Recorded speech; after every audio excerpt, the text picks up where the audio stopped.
everybody. Welcome to Camel City Chat. I'm John McPherson, and I am here with my State House of Representative, District 74, Jeff Zenger, who I've known for a long time through home builders.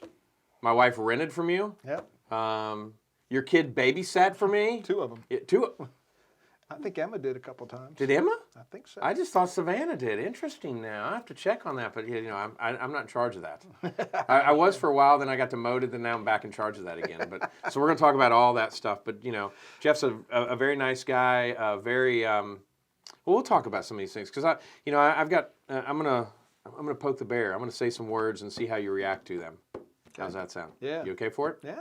All right, cool. So welcome to Camel City Chat. Thank you. I really Thanks for having appreciate you me. doing this. No, I really you. appreciate you bringing me in and doing this. I was looking forward to it. It's kind of weird though because you kind of really, even though you are an elected official for us, a part-time legislator that works full-time and gets paid nothing. You're doing it for the love of our state. Yeah. You haven't really been doing anything in the last few weeks, right? We've been So working. before I ask you the first question, would you put your homework on the table that you've been working on? This is just a single sheet of paper here, right? So, everybody's talked about the budget. Everybody's seen it in the paper and Right. everything. And that's just not a very big word. This is Friday after the budget passed. That's the budget. We're going to go through all that here in just a few moments. Certainly. Well, I've got it memorized. Well, first question, you ready? Yeah. Where are you from and how long you been in Winston-Salem area? Well, originally I grew up in Baltimore, in the Towson area. And we moved here. We just started our 25th year in Winston-Salem, actually in Louisville. We moved to Louisville 24 years ago, October 23rd. Okay. And so we've been here. I've been here almost, not quite half my life, but getting there. So I could ask you questions about Baltimore and the Inner Harbor and stuff like that, and it'd probably be interesting to talk about. Oh, yeah. I was there during heyday, and then I guess it's turning some again, or just different stuff like that. Well, Baltimore's been a rough town for a long time, but the harbor and all that development downtown has been extraordinary. It was William Donald Schaefer, who was the mayor, who threw the rock in the pond for that back in the late 70s. Mm-hmm. And it is still reaping benefits from what he did. We went down, is it a McCormick and Schmitz that's down there or something? We went down there and they have the lighthouse that's actually on the... Yes. We were there for the National Lighthouse Museum meeting when I was involved in that, and just a great place. They moved that up. Originally, when I was a kid, there was nothing down there. There was in the where the Hyatt Regency sits on the water right now. That was the McCormick Spice Plant. Right. And that was an Art Deco building, and that was there in the submarine, the Torsk and the Constellation, the big ship, and that was it. Right. There was nothing, and you didn't go down there. I mean, so it's kind of like Winston. In Winston back in the day, 20 you didn't years go ago. downtown. Yeah. When we moved here, downtown Winston was empty at 5 after 5 Friday afternoon. Mm-hmm. So we're going to come back to that one because that is actually, remember I told you that's like the fourth question. So so we've asked where you're from, how long you've been here. Now the next question is what's your favorite place to eat? What's my favorite place to eat? Well, what my kids will tell you is they don't like to leave it up to me because I would always say, bow time. Right, okay. and I just talked about this today to one of my friends. You'll love this. There is unsweet tea and sweet tea. Yeah. You cannot sweeten unsweet tea. Cannot be done. Yeah. Right, No. yeah. It's Well, this is hilarious. I took all my kids down to the Denton Farm Park. This was years ago.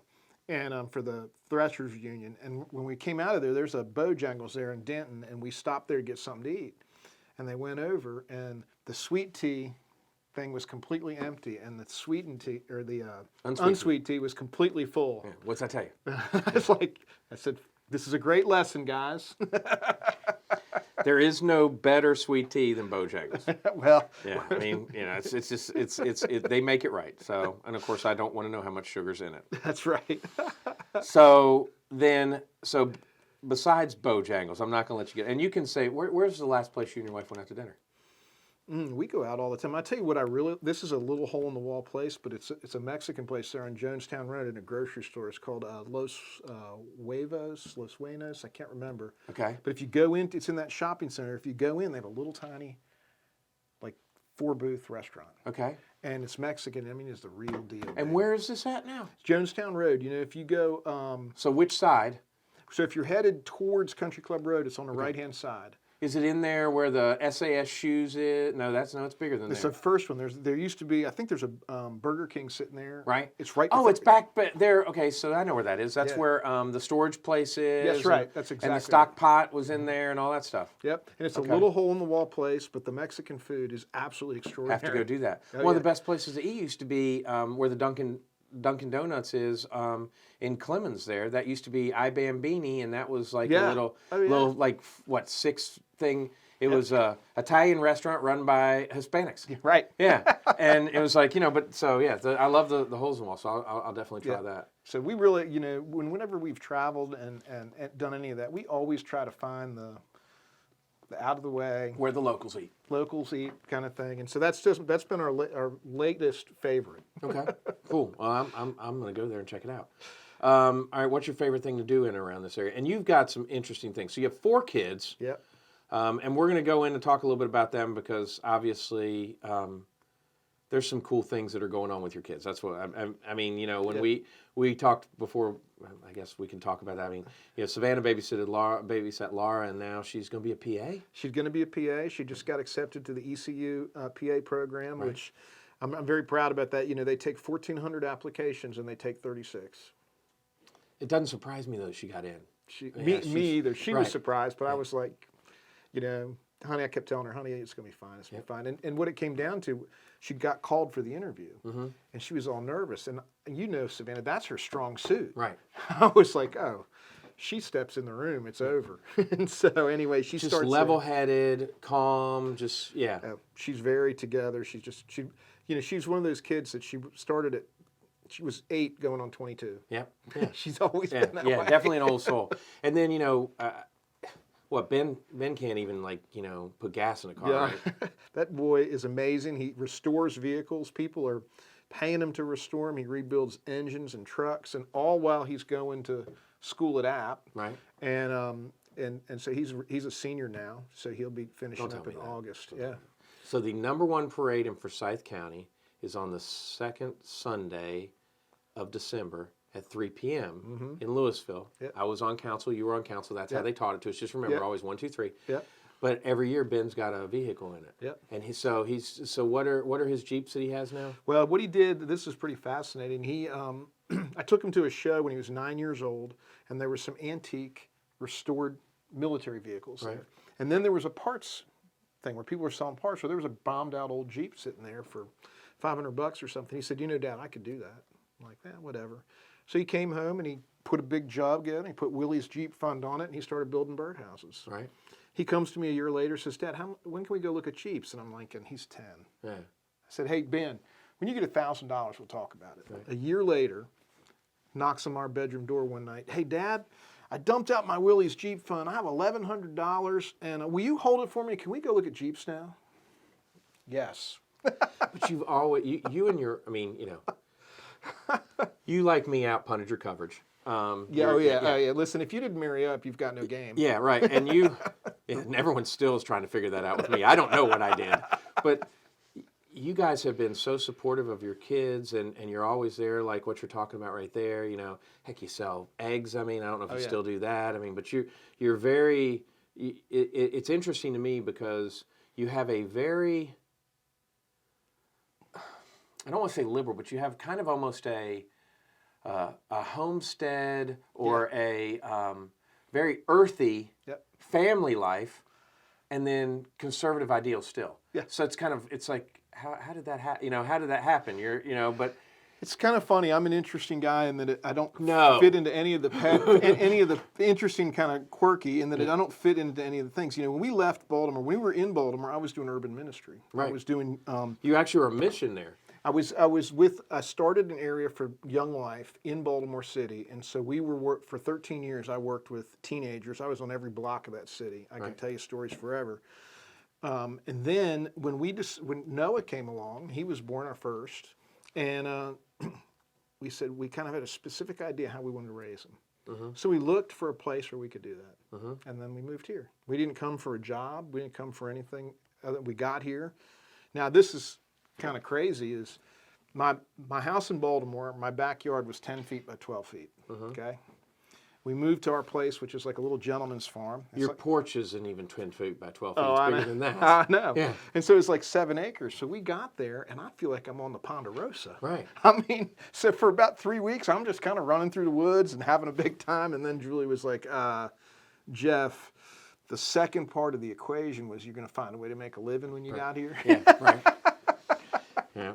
So, but it is interesting, and we can go into that because you and your wife also you've hosted classes there, small Yep. groups, all that kind of stuff, and I want to talk about that. But when you mentioned Baltimore and that you were on the streets, my question was, is the wire really true? Oh, it wouldn't surprise me in the least that it wasn't true. I mean, Baltimore is a rough, corrupt, intense People like, city. what are you talking about the wire? I'm like, that is the show that started everything that's like, It was even Homicide before that. Yeah. Remember that show, Homicide? Yep, yep. Well, I was there, and they filmed a lot of that. Like the building they used for the police station was 3 blocks from my house. It's crazy. And so we used to see the actors and stuff all the time. So that was the first one out of Baltimore, was that show. So what is your favorite thing to do, so I can get the third question done before, like, Saber's like, John, we got time. But what's your favorite thing to do in and around here, now that you've moved here, besides the Ponderosa? Well, I'm kind of a homebody. So Julie and I, my wife is a horticulturist. We're the happiest when we can putter around and we do gardening and we do landscaping. We're always we were at the nursery today buying some more plants, and so that's really where we find ourselves that we enjoy the most. Now, when we get out from that, we love to hike. We love to go. We went up to Pilot Mountain last week, and like to do different things like that and get involved that way. But we just love the outdoors. So if it's got, I'm outside all the time. Okay. So, and you're really giving up a lot in the sense of things, and I don't think people understand that when you're running for office. I mean, yes, there's the prestige and the feeling that you're accomplishing something, but what is it now? Is it like $14,000 or $17,000? What do you guys get paid? We get $13,900 a year. $13,900 a year, plus an assistant. We get an assistant, and Right. We get a per diem, but the per diem, that's to cover staying there and mileage and stuff, but that was set in 1993. Right. It hadn't changed. And what is it, 100?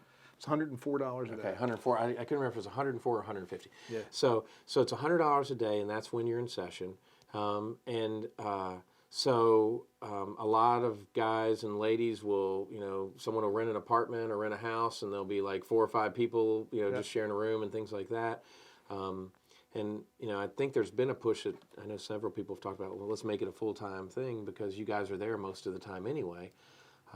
But I want to get into this, but we gotta get you to that point. And so your wife did say get a job, and so Stabler's given us, so we got like a minute left thing. So what we're going to do is this: we're going to leave a cliffhanger here. Yeah. And we're going to take a quick break, and when we come back, you're going to tell us about what that job was. Okay. All right. Fair So we'll be enough. right back, folks.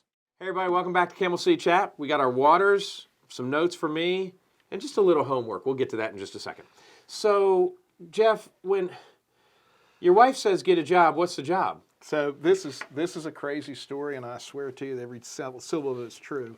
So I came here, and I had renovated some historic houses in Baltimore City as I had finished up on my ministry time. And so I came down here, and I thought, well, I want to renovate houses, but there are not many old houses here. And so I was like, well, I'll be a builder. So I went to get my contractor's license, but there was a cutoff in terms of the time, and you had to wait another 6 months. Well, I had just missed it.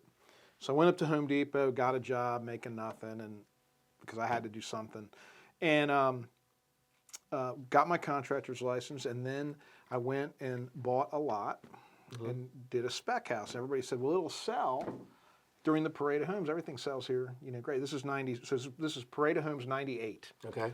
So I work on it, and I tell the folks at Home Depot that I will work the first shift or the last shift, but I have to have, the Friday and Sunday off. Well, I got to have not some Friday, but I would work. So in other words, I would go in at 3. Well, if I went into Home Depot at 3, I started working on a job site at 7. Right, 7. So, and I would do that, and so I did that. The last 2 weeks, I worked around the clock. The last day, I go there, and I literally work all night long. And Julie's 8 months pregnant with Savannah. She comes down and helps me clean all night. We get it all done. A guy comes along and wants to buy it, but it's contingent on the sale of his house, which is not a sale at all. You're just kind of stuck. So anyway, I love it when people understand what we're going through as realtors. Come on now. So, oh man, and so anyway, we're sitting there. Now at this point, I've got this house finished. My take-home pay from Home Depot is not enough to cover the mortgage, right? Yep. And so we get all the way up right there at right before 1999. It was New Year's Eve. Right.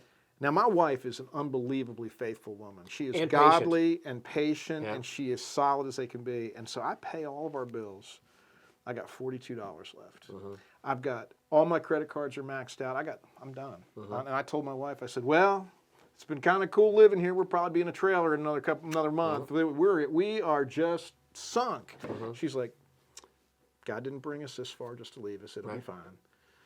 The first business day of 1999, my real estate agent calls. It was a Caldwell Banker agent, Nancy Allen. Okay. She's like, Jeff, there is a contract coming over the fax machine for your house. I didn't even know anybody was looking at it.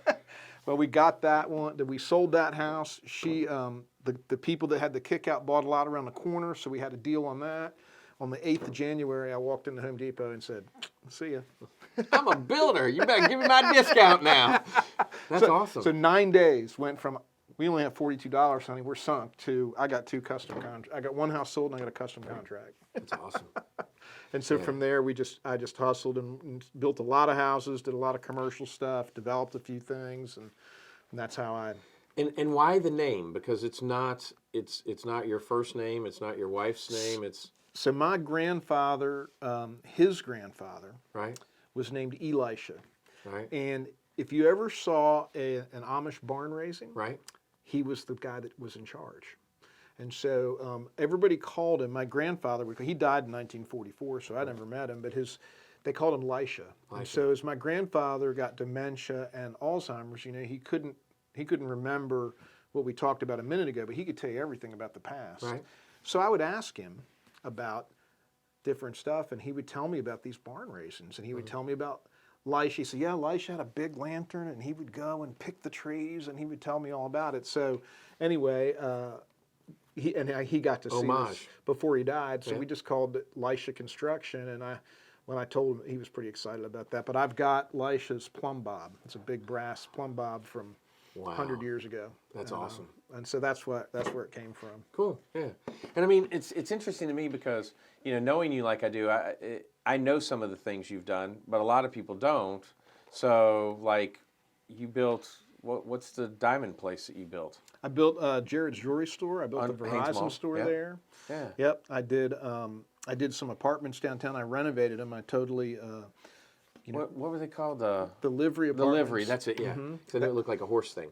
Yeah, because because there was a carriage house there, and we were looking for a way to change that. And then right next door to that, I developed 9 units, Holly Ridge there, and so I've really, and for Louisville, you'd mentioned Louisville. I moved. They have the Nissen House, which is the Louisville Historic Society has restored it. Well, I moved it. It was up on the corner. Right. I'm the one who moved it down and put it on that other lot. Wow, I didn't know you did that. Yeah, we did it. We actually, it took us a long time to get it ready, but we moved it on New Year's Day.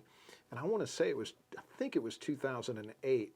But on that day, we hooked the tractors up to it. And that's crazy because, with the Lighthouse stuff was involved with International Chimney and Expert House Movers. Yeah. So we were I was president of the Outer Banks Lighthouse Society when they were hired by the government to do all that stuff. Yeah. And it is crazy. Unbelievable.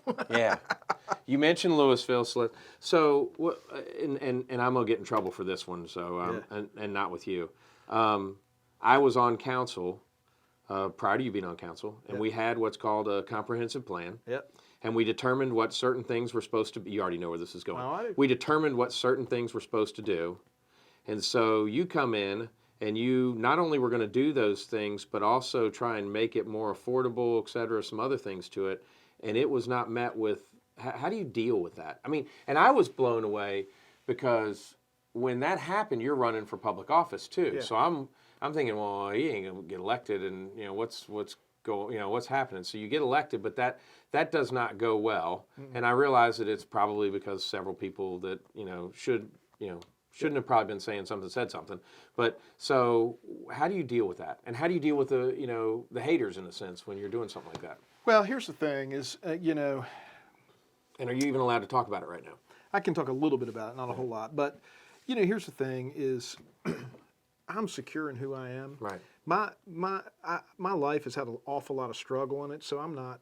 That's nothing that I'm not used to. Right. And so last year was an unbelievable year, and I had so many people coming to. So I had that going on. And listen, nobody likes change. Right. The reason that towns and everybody do a comprehensive plan and do an ordinance is so that when someone's going to come to do something, that we're all supposed to come together. Okay, so now wait a minute. This is what we all agreed to. Well, that sometimes doesn't go as well when there's a lot of pressure. And so that's kind of what happened. And I had people just absolutely hating on me of that. And then at the same time, I've got the Democratic Party spent $1.5 million against me on this race. So I'm recognized everywhere by these sinister pictures that are going out and TV commercials. I don't know what you're talking about. And so anyway, it was just an interesting time. But I knew, like I said, I know who I am. And I know what I'm about, and so I just kept on rolling and just keep going and do the right thing. And and that's the way I've always lived my life. And I'm like, okay, I will do the right thing if I'm the only one. Well, and I can tell you the story a little bit more in depth. But when I ran in '97 and lost by 13 votes for town council, so I got on planning board, and if you are if you're in Louisville and you're at the ice cream shop there, and there's that, is that State Employees Credit Union there that has I don't know who has, I guess it's for sale now. It's the ATM there that's got the really nice roof on it, and it's very subdued colors. Yep. That came before us. Yep. And so the person was like, well, why? What? I'm like, look, here's the deal. And I stopped her. I said, I just want to tell you this. So you have 4 people in front of you that interpret the plan a different way. He doesn't like this. I don't like this. They don't like this. They don't like this. So we're all interpreting the plan, but we each have our push buttons in those plans. So you can be upset, but you have to understand our citizens have spoken and said this is what they want. Yep. And so, I mean, there were like 20 and 30 people in a room, and they did like 4 or 5 different meetings for this. I mean, and I know what you're talking about. I got a phone call at the house that said you're going to end up 6 feet under when we, annexed Vienna. Yeah. And someone stood up in the Louisville auditorium and said, "Y'all are more crooked than a bucket full of fish hooks." And so I don't know who did the other one, but the lady that did the button hook fish hooks, she and I are friends. So, but it's just kind of you just kind of live with it. But I don't think I could have done what you did there. I mean, that was yeah. Well, the only part that. I don't really care when people come after me. I mean, and listen, being in this job that I'm in now. Oh yeah, there's no one doing that. I mean, that's just part of the territory. But what bothers me is, with my kids. Yeah. And the one thing that really bothered me on that was, people were attacking Zinger. Right. Well, there are 5 other Zingers.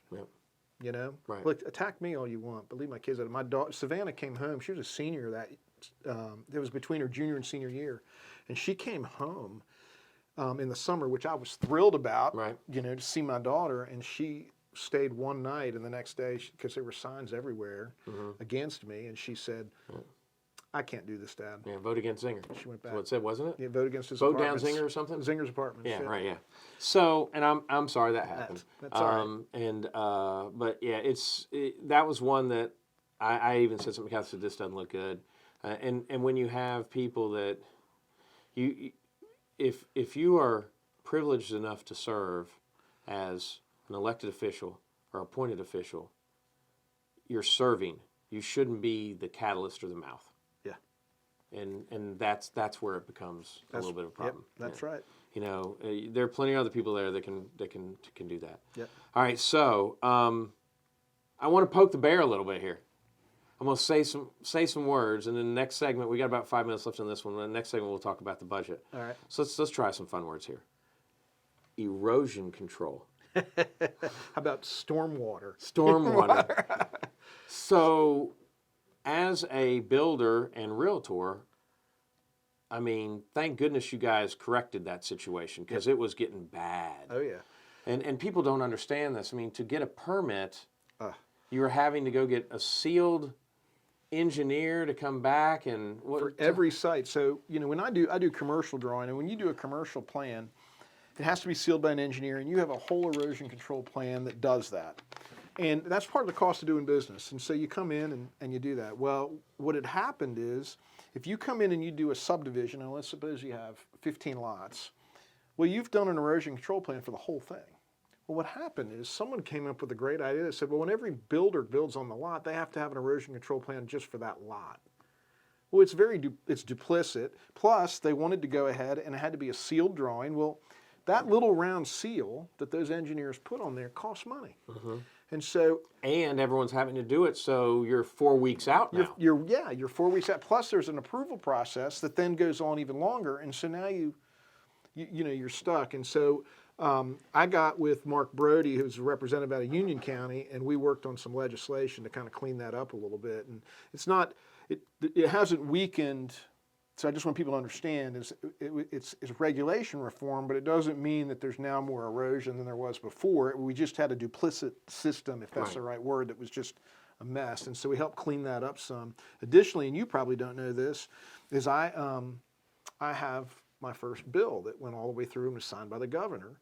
And it was, yeah, man. Did you get a pen afterwards? It hasn't come yet, but it's coming. Yeah. But it was on stormwater, and we had another situation where I ran into this.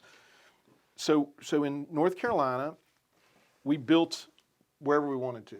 Then we came along and said, you know what? Anything that's near a water, we should call it watershed, and no one should be, we've got to shut that down. No more building there. So they did that. And then we did stormwater later. We came along and said, we ought to control the stormwater and treat it, but everybody's grandfathered in. So we have these businesses that are in the watershed that have the ability to expand with land, but we've told them no, but at the same time of telling them no, we're content with the dirty water they're dumping into the watershed. I said, let's change this so that they can expand, but when they expand, they'll fall under the stormwater rules. Kind of like when I do my improvements to a house. If you improve a certain amount, then, okay, great, good move. And so then what happens is you have to build that stormwater system to get the old building that water captured as well as the new. So it's a net clean water to the watershed. The business doesn't have to move. They can stay and expand, and the municipality keeps the jobs, and maybe more jobs because they're expanding. And so I worked on that. I was the only primary sponsor on it, and I worked it all the way through the House, all the way through the Senate. And we got it to the governor, and this was what was really a little frustrating, is it went to the Senate, and the Senate put their fingerprints on it, so it came back, and we had to have a vote for concurrence, which means we agree with what they did. When we did that, I had like 15 Democrats, I lost them all but 4. And I was like, what the heck? But anyway, it went to the governor, and after he sat on his desk for about 8 days, I guess his staff looked at it and said, this is a good idea. So they signed it. That's awesome. Congratulations. Thank you. I guess we need to take a break, sir. All right, so we're going to take a quick break. We'll come back with more Camel City Chat. Welcome back to Camel City Chat. So we've been talking with Jeff Zenger, and the one thing I did not mention that I wanted to apologize for is you, with the Realtors Association, the Realtors assign you a state political coordinator, your SPC, and so you kind of got shafted with that. I ended up with, Katie came and saw me. Katie's the bigwig. Okay. No, you have someone that's supposed to call you occasionally. Yeah, right, yeah. All right, so but no, isn't that a great program? Oh, yeah. Yeah, because, we've talked a couple times, not as much because I don't need to with you. You're more in it, and, and I work with you, and I also work with Paul, and I haven't talked to Paul in a little while either, but I saw him, I guess, a week or 2 ago. But, it's a great program. It allows us to dialogue better, but Katie is just phenomenal. She wins awards every year of how good she is with talking about the different issues. And that was a huge one, was erosion control. Well, and here's the thing, it's citizen legislature. Right. And so what's really encouraging, the number one and most encouraging thing for me when I went down there, and I'm speaking for our side of the aisle, the Republican side, we have 69 members. I naively thought, well, I'm going to get there and there'll be 40 lawyers, and maybe 29 of us doing something different. It's not that way at all. there's a handful of lawyers on our side, but the most of it, it's all people of different. There's a guy up here who he owns a pharmacy and he's owned it for 45 years. And there's a doctor, a retired doctor over here, and this guy's a retired sheriff. This guy here is a farmer. This guy here, and so it's citizen legislature. And so my point to all that is the program you're talking about. It's the way it needs to be. Is we need to be talking about, as I represent us, I'm going there. I don't feel like. I just feel like I'm Jeff from Louisville, Right. and these are my people, and I'm going down there to look Well, out for and them. it's interesting too. And what I was gonna say is, and then there's that young Kyle Hall that great guy. He is always fun. So we go as a group. All the realtors come and have a day, and we meet with you guys and stuff like that, set up appointments, and probably this year will happen. But so it's gonna be nice to be back on that, and we're gonna do it in D.C. with the national. But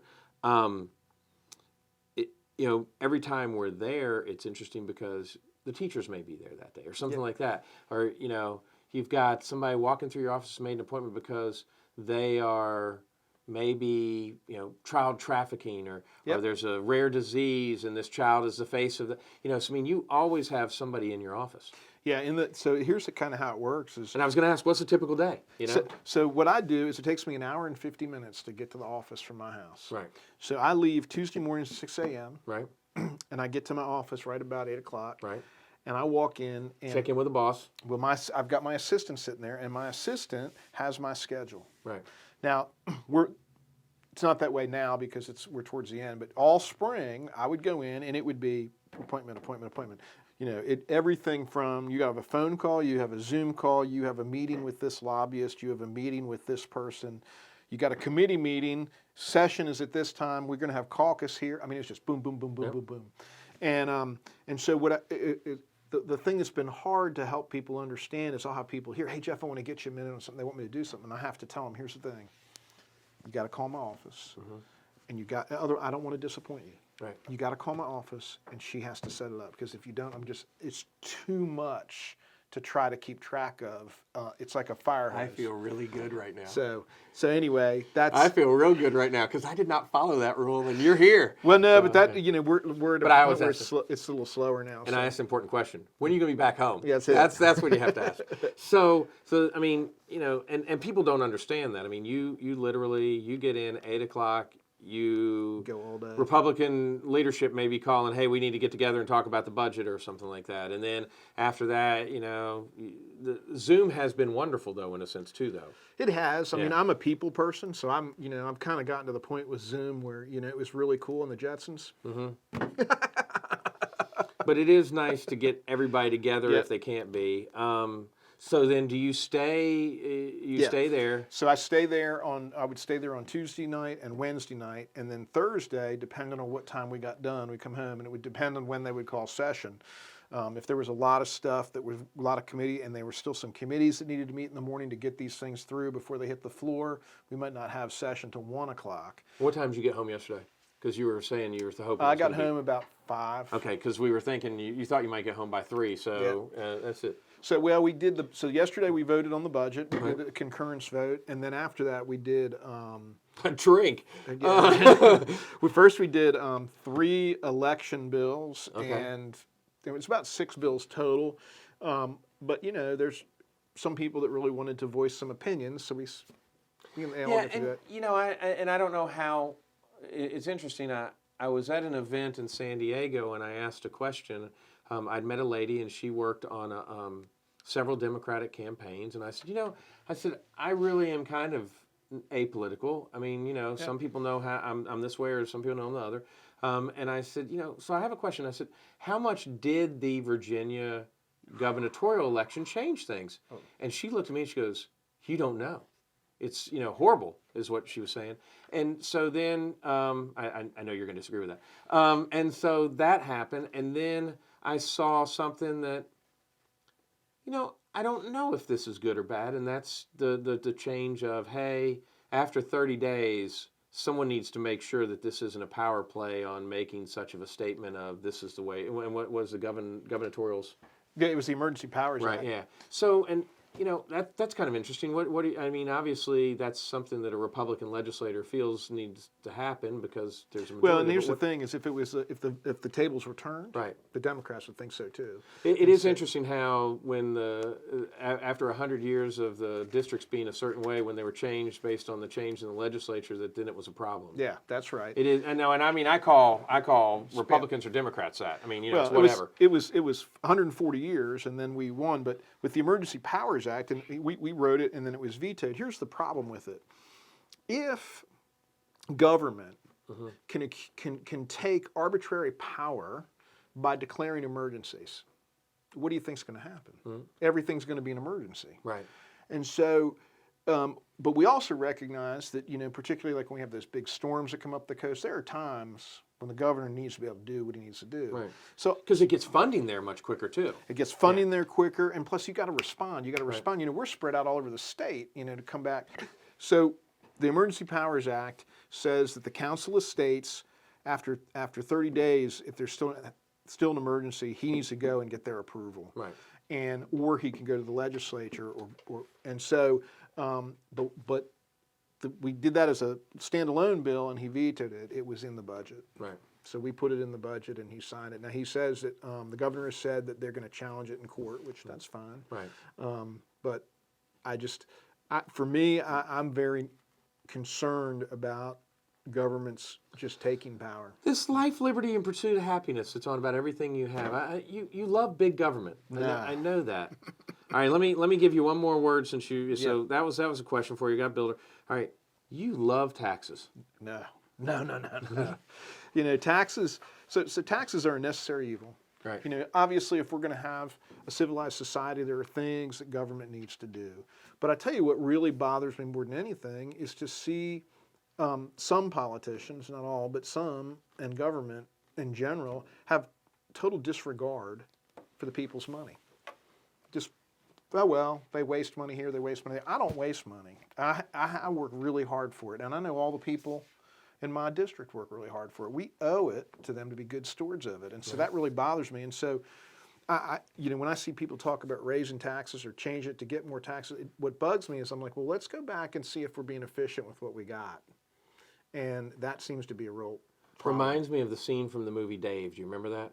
So you need to watch this sometime. So Dave is a story of a guy who looks like the president, and they bring him in as a stand-in, and he calls his buddy who's an accountant, and he wants to be able to not impress, but just do something for the first lady because she saw this and all this comes together, and he basically sits there with the whole entire table and goes, could you take $200,000 out of your, $200 million? Could we maybe not build one plane this year?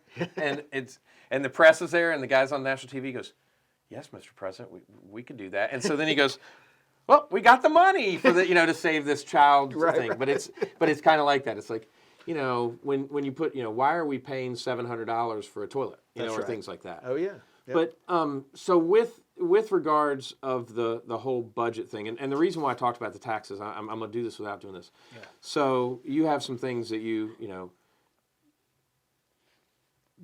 personal taxes.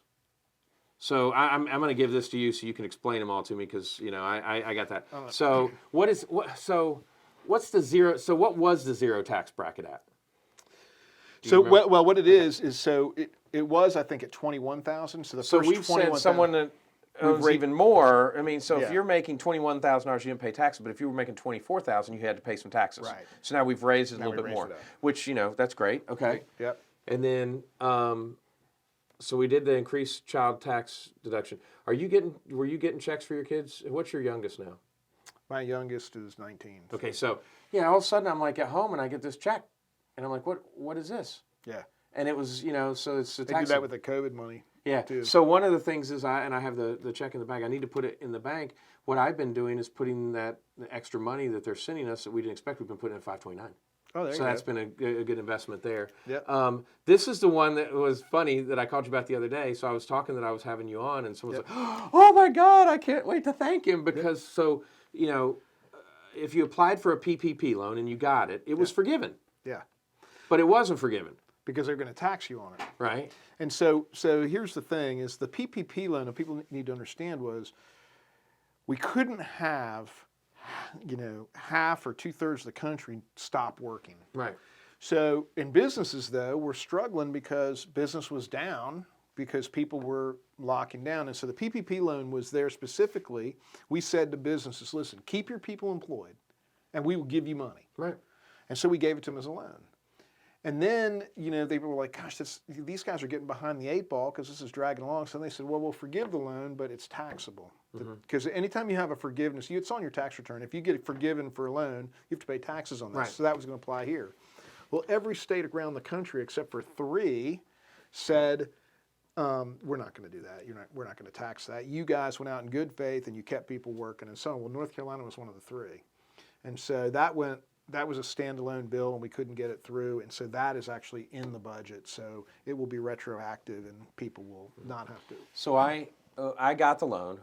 And of course, I was allowed to make a certain amount of money. Yep. Not maybe what I paid myself, but I was allowed.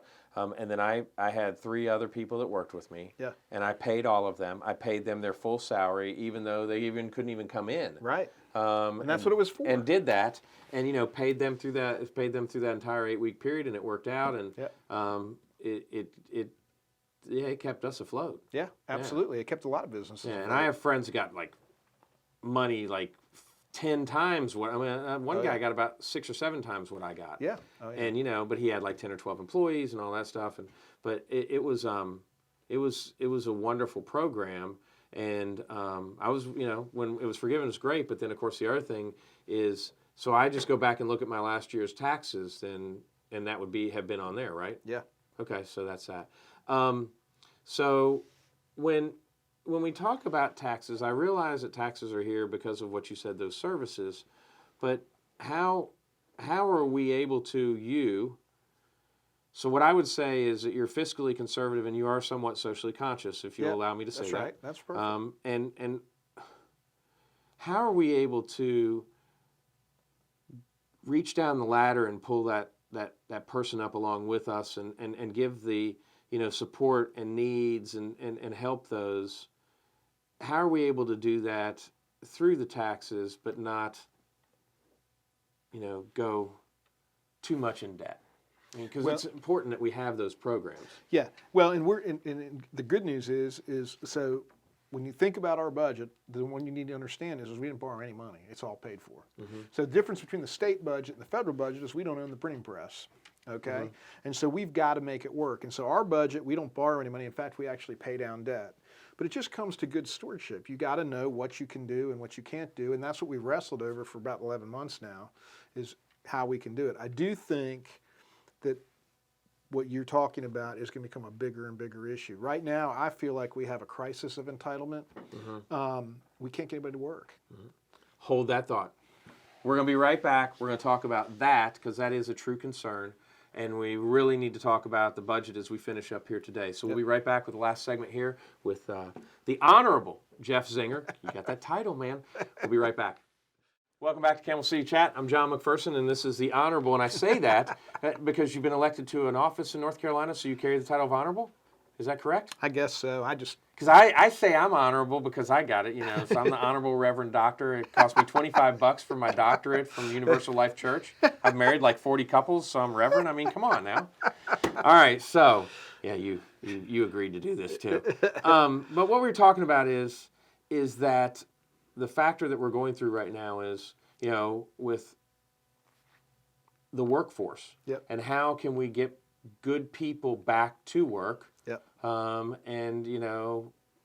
know that they've stopped some programs, and so some people are starting to do that. But talk to me about all that stuff. Well, I just think that's going to be the issue that is really and probably going to be in the next session. But it's something we're going to have to tackle, and it doesn't have a lot of easy answers.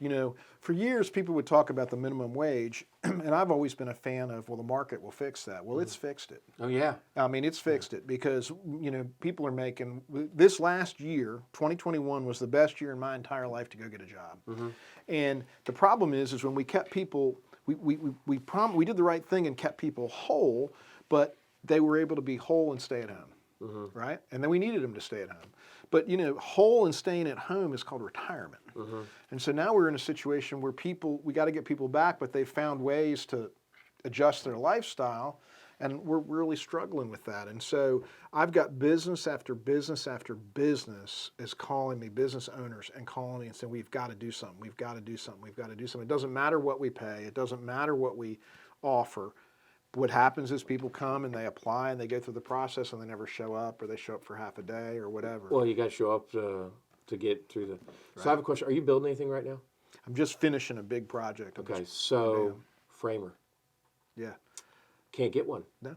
Because what's happening, folks, is they're paying better in Charlotte and Raleigh. Yeah. And their markets are affording the pricing for the increase. Yep. So you have a framing job that's $15,000 to $17,000. It's now $21,000. That's right. So you have that's $4,000 more. Yeah. Who eats that? Yeah, that's right. Does that go on the price of the house? Well, it's got to. But can it if the market won't allow it? That's right. And so then now the builder's losing money on it. So then you've got people that aren't starting because, well, I want it. Or then wood. Did you know wood is more expensive than it used to be? Oh, my gosh. So, I mean, but so all that stuff. Yeah, and that's the thing is it all, in the end, anything that you put on that process, I don't care if it's a tax or pricing, whatever, the consumer pays for it on the backside. Right. At some point, now what's happened is just like you said, because there's a shortage, now we've got different areas of the state competing against each other for labor.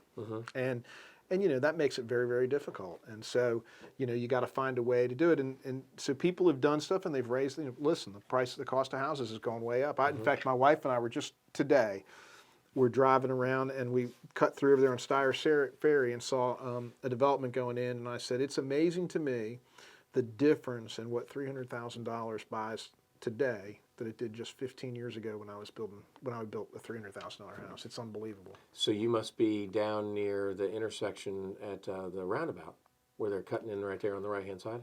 No, it's if you go up from that roundabout from the shopping center up there on the left-hand side. Yep, right there, yeah, on the left-hand the side. Crescent Hills. Yeah, right next to it. Yep. Crescent Meadows. There you go. Yeah.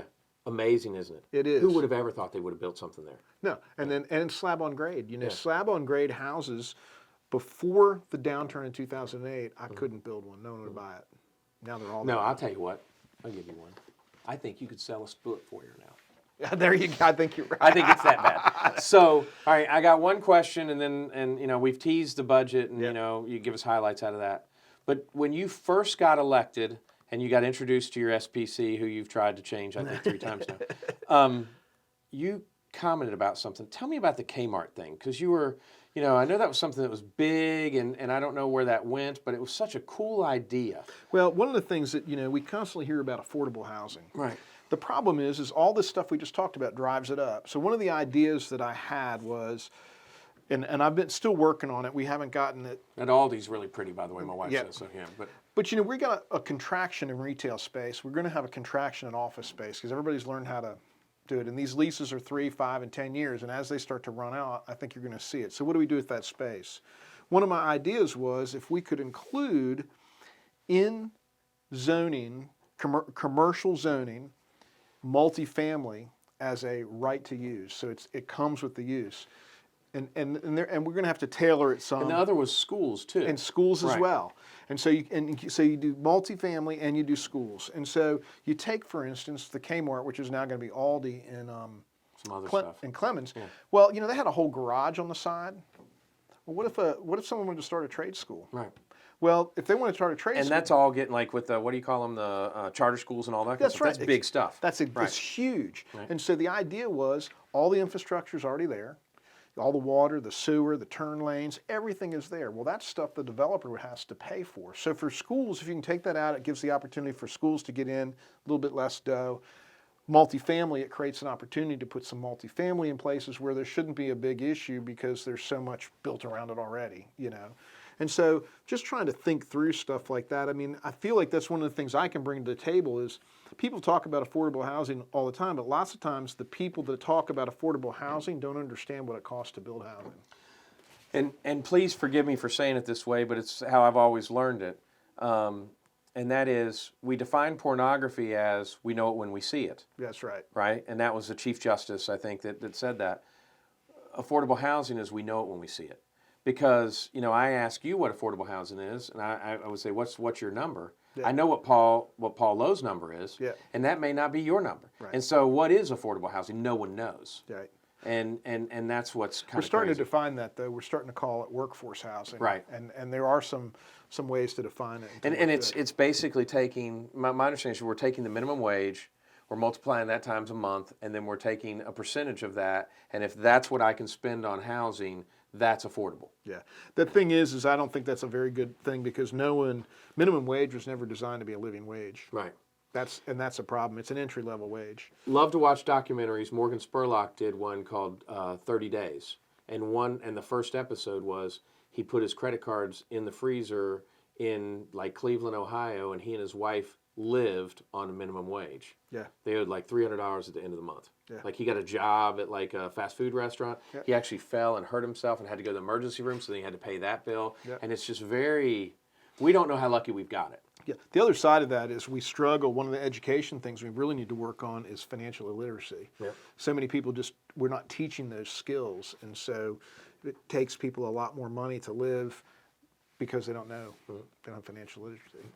Well, you want to wade into this thing? Yeah, you've given us a perfect segue into it. So that is the budget, and it's about a year in coming. Yeah, and so the first appropriations. Give me one of them things there. Let me. It's light, isn't it? Yeah, Oh, the first appropriations chair it's upside meeting down, I that's think what it was is. in July, All right. and so that has absolutely everything in it.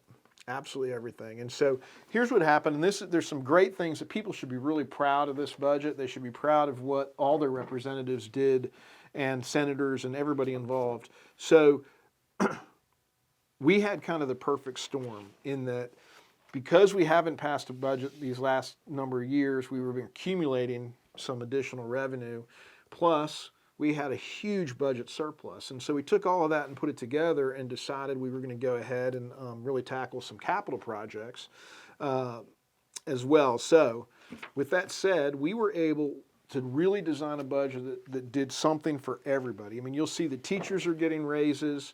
You'll see that there's a tremendous amount of capital. There's about $6 billion or $7 billion in capital projects across the state that are funded through this. Winston-Salem, Forsyth County gets a total of $307 million in capital Yeah, projects. I saw. Actually, I think there was a review or something that came out today, and Luann was reading off some of the things. Yeah, I've got I'm it. sorry, I was reading something here, Yeah. man. So I noticed film. Wait a minute now. I thought we didn't do anything for films. This is looking like we're doing some stuff We're for doing films. some stuff in there for that. Yeah. There's So what are the highlights you want to? I mean, obviously you Well, just told me a few, but Yeah, I mean, there's just some great things that we've got for here in Winston. The other thing I want to make sure people understand is we did not borrow any money. This is all paid for.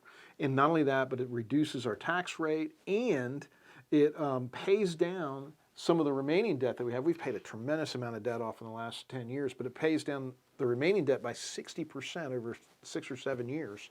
So it's a terrific budget. It was a once in a lifetime opportunity, and we have absolutely made the most of it. And that's reflective in the vote. You know, it passed 104 to 10 in the House. see, and that's what's interesting because what a lot of people don't understand. So we didn't have a budget for how long? Since 2017. All right. And so what happens when we don't have a budget is that we go on the old numbers, Yeah, so what happens is the last budget that is signed right? is the budget. And 2017. So, yeah, so we just went back to 2017, went back to 2017. Now these are 2-year budgets. Right. So with the last budget, we went back to that, and then we went back to that. We were again, and so here we are. And so now we've got this one, and we're ready to roll. Right. And but this is I mean, are we finally getting bipartisanship? Well, you had mentioned an election a little while ago. Yeah. I will say that things moved along a lot quicker after that election. Okay.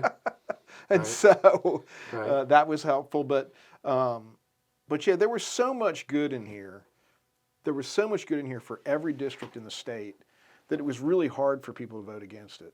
Even if you don't get everything that you want, that was really, really difficult. And in the end, I think that's what happened, is they just got to the point where people were like, golly, I can't. I mean, for instance, if you're in there's one county that needs a new courthouse, but it's a small rural county, they're never going to be able to have enough money to do that. Well, if you're a senator from that area and there's $30 million in the budget for your new courthouse, how do you vote no? Right. I mean, This is your only opportunity. I mean, because we're not going to be able to do this every budget. Right. And so there was just so much like that. Sewer systems. Historically black colleges got more money for capital improvements than they ever have. Big time stuff from your old stomping grounds, historic preservation too. Oh yeah. I mean, Yeah. And HBCUs have gotten money from Bezos too, right? Jeff Bezos' wife. Oh, I don't know. I think it was her. So I mean, that's awesome. Yeah. Yeah. Yeah. So anyway, it's there's so much in there, and in here in Winston, I mean, we got a bunch of money for the airport. Right. You know, the airport here in Winston-Salem is the most underutilized asset that we have. It's great. Well, we're doing some stuff. They've been managing it well and really doing some things, and we just got a bunch of money for that. You ever fly out of there? Yeah, I did. Me too, buddy. You rolled the ladder over? Put the quarter in and watch the TV on the little school desk like this? Oh, yeah. Yeah. Yep. And so there's that, and there's, you know, Winston-Salem State's gotten a bunch of money, and there's just all kinds of things. Out in Louisville and Clemens in my district, each of the fire stations has enough money to buy another engine. Oh, wow. Which is a big deal because they always struggle to budget for, you know, they can get 20 years out of an engine and blah, blah, blah. And so they all got an engine. The park, the Shallowford Park that they want to do out there where the Shallow Ford is. Right. That's in there. Oh, wow. Okay. Yeah. So that's Yeah. in there. And then, you know, there's just the Stevens Center. Right. Stevens Center's getting a bunch. It's time for it to be. It is time. I remembered when they opened it up and it was brand new then, and now it's okay. Yep. And so anyway, it's just a great, you're going to see so much going on. And again, I just want to reiterate, it is all paid for. I'll pay for it. That's nice. But this is hours and hours and hours of work by lots of different people, everybody working hard, working together, and a lot of long nights and days, particularly the folks that are the chairs of the appropriations. Boy, you talk about, that wasn't just a full-time job, that was full-time and a half. So we got like 2 minutes left. So I guess I'm not going to ask you a question where we've been, where we come from. I want to ask you the question that's the fun one, and that's, you know, Jeff, what do you want to be remembered for? I mean, you know, and I'm not saying demise, of course. I always say that, you know. But as we come to a close here, what do you want to be remembered for? I mean, this is new and exciting to you. There's only one thing that really matters in the end, and it's the only thing you can really take with you, and that's character and integrity. Right. And so I've always tried to be, you know, balls and strike, see them right, and call them and do the right thing, and I want to do that. I love serving, and I'm going to give you a little breaking news here, and I have to file to run again in December 3rd. Right. I'm going to file and run again. Okay, so you're going to run again. And so you heard it here. Yeah, Breaking news. Okay. Yep. And so I'm going to go ahead and do that. And I love serving. I feel like I've got my experience as a business person and as a builder, my time on the council in Louisville, my time on the planning in Louisville, I feel like, and then my time in the city, you said socially conscious. Right.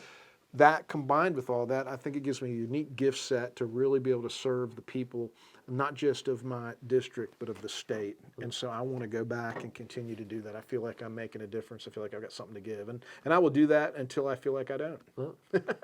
Yeah, I don't think Alan decided to run for, like, you know, however many terms it is, but, you know, we needed him and he's doing a great job. You're doing a great job. Thank you very much. I really appreciate what you're doing with the budget and, you know, and all the different things you shared with us. It is interesting. You know, I know you outside of this, so it's neat to learn more about you and things like that. But no, I knew when you got elected that I think your greatest attribute is that you love to ask questions. Yeah. And it's, why are we doing that? Yep. And they don't like that. And so when people don't like that, then you then suddenly have answers, and then, you know, you're able to either understand that it's the right way, or hey, maybe we can make a change. Maybe we can make it better. Yeah, so that's awesome. So I appreciate that. And then we got to say thanks to Smitty's Notes. I don't know if we do that. So Jeff Smith and Smitty's Notes, thank you for sponsoring the show. And like I said, man, I hope you have a happy Thanksgiving. You too. Tell everybody, I hope they're all well.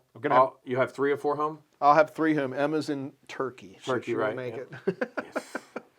Yeah, that's an incredible trip, and so wonderful she's doing that. Yeah. But please tell everybody we said hey, and again, thanks for serving. Thanks for doing this. Appreciate you being here, man. Hey, thank you. Thank you. Take it easy. We'll be back next week with more Camel City Chat.